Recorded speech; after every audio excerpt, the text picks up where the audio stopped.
Hi guys, welcome back. I am going to be doing my August wrap up finally. It feels like it's been a long time coming, but I just haven't made a video in a while, so this feels really good.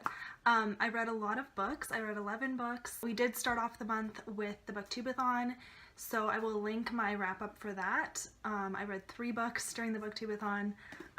The Case for Faith was the first one. I really enjoyed it. I gave it 5 out of 5 stars. I would highly recommend it. I've talked about it a lot. And then I also read Persuasion by Jane Austen, and I enjoyed it. I think I ended up giving it 4 stars, but it's more like a 3.5.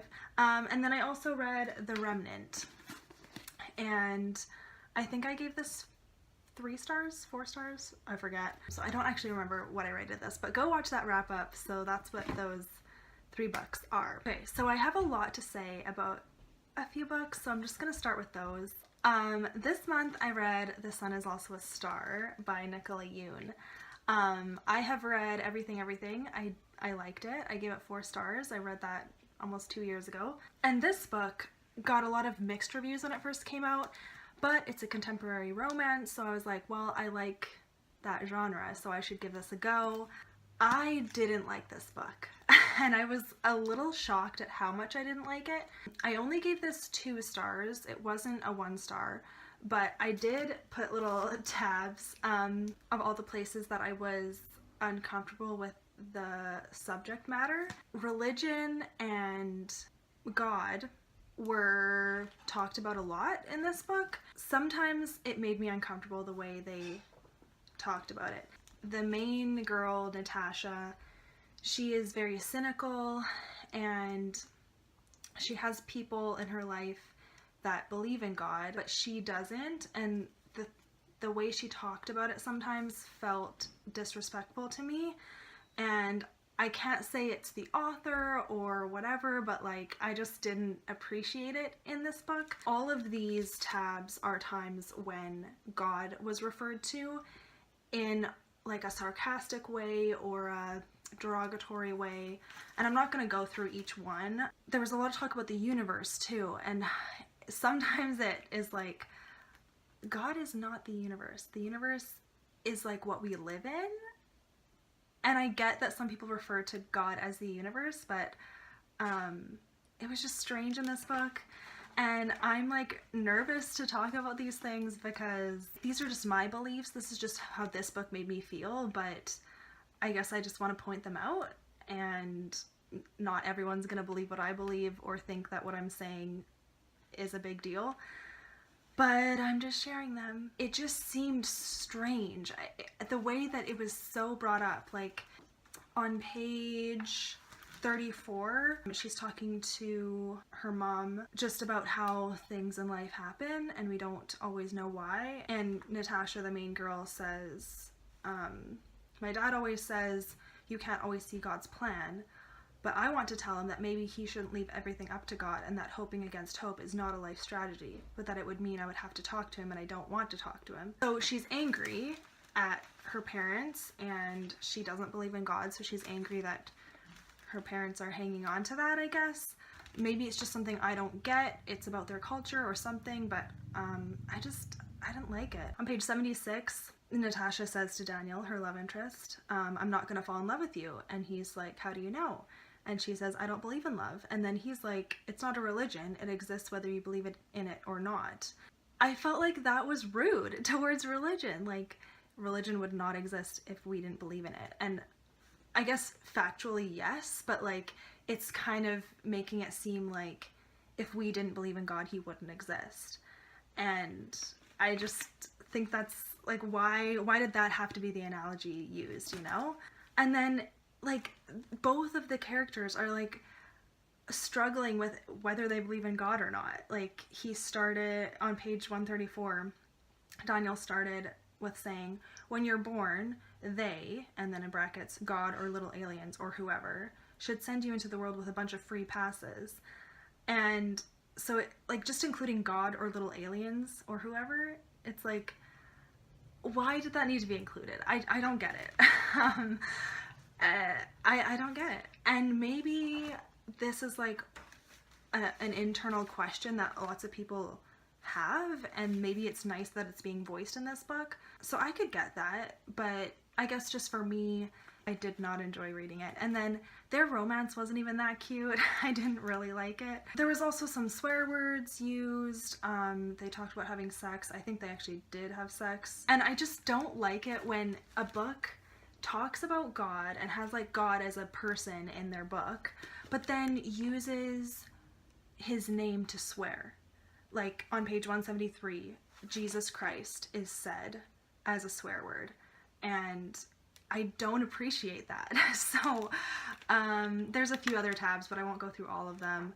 I just didn't like this book, and I don't think it was terrible. I can see how some people would like it, but it is not for me. So I know I talked a lot about that, but I really wanted to explain why I didn't like this, and I think people should be aware of some of the hurtful things that are in this book too. So anyways, I got this out of the library, so I will be sending it back, and good to know. The rest are much more happy. Okay, so I read A Life Intercepted by Charles Martin, and I really liked this book. It was a huge step up from Unwritten. In this book, you follow a football player who's like a prodigy in his league. He's gonna go on to professional football. He gets accused and found guilty of rape and some other inappropriate things with underage women. So he's been in jail for 12 years, and he gets out on probation. You follow him. You get flashbacks of his younger life and leading up to jail time, and then you follow him present day. He's trying to win back his wife because he has no memory of doing the things that he's found guilty of, and he knows that he loves his wife, and he knows that, like, in his head right now he would never do something like that. So he's just trying to win back his wife, and he doesn't expect to play football ever again, even though he loves it. So you follow his story, and you end up with another young boy who also really loves football, and he ends up training with this younger boy, and it goes from there. So there was a bit of a mystery aspect because we were like, did he actually do it? And like, if he didn't, how in the world did he get in this situation? Because there was video evidence of him with these younger girls. So at first I was like, oh snap, what am I reading? But this was such a beautiful story. I really appreciated all the talk on life that there was, and love and forgiveness, and there was no faith aspect to this book besides the fact that his wife was staying in a convent, I guess. It was still such a good story, such a good ending. So yeah, this was really good. I gave it 5 out of 5 stars. Okay, I had to readjust. My feet were falling asleep, but I'm back. Okay. So I also read One Small Thing, kind of. One Small Thing by Erin. I don't have it to hold up. It was a library book. I DNF'd this book. I could tell right away that it was not the kind of quality that I look for in a love story. It just felt very trashy, and you know, a couple chapters in, this girl is having sex with this guy, and I didn't like her family, and I didn't really like her, and I'm like, you know what, no. So that was too bad, but oh well. So yeah, I DNF'd that, but I still marked it as read, and I gave it 1 star, so that's that. But then I read Open Road Summer by Emery. Got that from the library, but I think I'm gonna buy it because I really, really liked it. It was such a cute love story. It's a great one, okay? So you follow this famous girl and her best friend, and you mainly follow the best friend. They're going on tour together, and to kind of help the famous girl out, they bring on this guy singer as her opener.